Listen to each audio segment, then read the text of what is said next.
Next, the new Michael Moore movie that is sparking attention and debate about the state of health care in America. Susan Denser of Our Health Unit has the story. The unit is a partnership with the Robert Wood Johnson Foundation. 4 healthcare lobbyists for every member of Congress. In Sicko, filmmaker Michael Moore looks at the way America pays for health care and hates what he sees. The intent is to maximize profit. In previous films, Moore attacked everything from General Motors to the gun lobby to the policies of President Bush. Now he takes on health care in a manner much of the public may or may not agree with. Sicko comes amid growing public dissatisfaction with U.S. health care and rising momentum for reform. In a recent poll for the Henry J. Kaiser Family Foundation, voters rated health care second only to the war in Iraq as the issue they most wanted presidential candidates to address. And 74% of voters said they'd support a reform plan that provided health insurance for everybody and involved at least some increase in spending. In a reprise of the managed care bashing of the 1990s, Sicko criticizes insurance companies for denying coverage for care. Laura Burnham was in a 45-mile-an-hour head-on collision that knocked her out cold. Paramedics got her out of the car and into an ambulance for a trip to the hospital. I get a bill from my insurance company telling me that the ambulance ride was not going to be paid for because it wasn't pre-approved. I don't know exactly when I was supposed to pre-approve it, you know, like after I gained consciousness in the car, before I got in the ambulance. Moore's film also sings the virtues of government-financed and delivered health care. He visits a hospital in Britain's National Health Service, or NHS. Here, NHS, everything is free.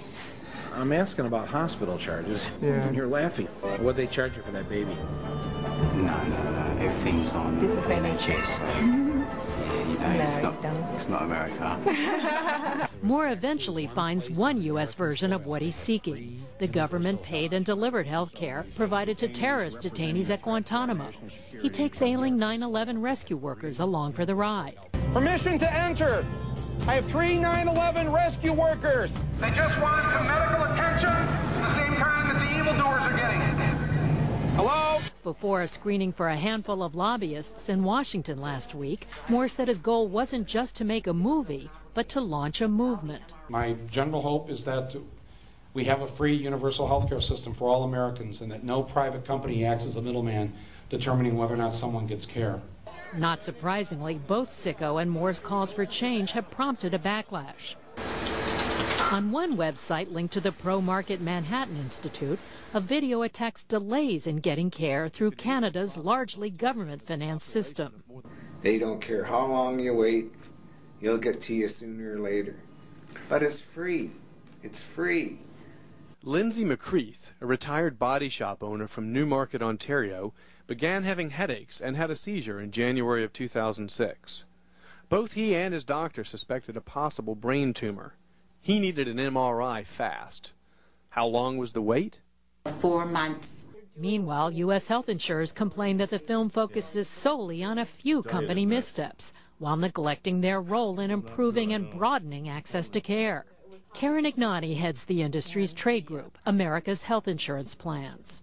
Do occasional mistakes happen? Absolutely. But the context that's important here is that our members are providing coverage to 260 million Americans every year.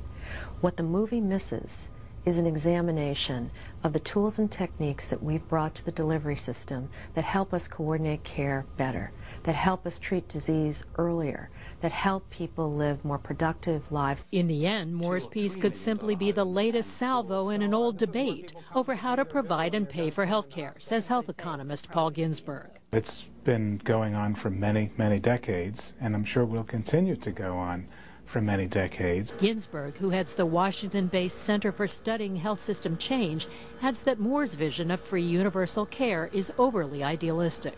Now, there's no system in the world that has health care as free without constraining it. Other countries tend to use waiting lists and other mechanisms to constrain the amount of health care to what their society is willing to pay for. Among this year's presidential candidates, only one, Democrat Dennis Kucinich, is espousing anything like Moore's cure. Instead, most candidates who have put forward reform plans are calling for steps to expand both private and public health coverage.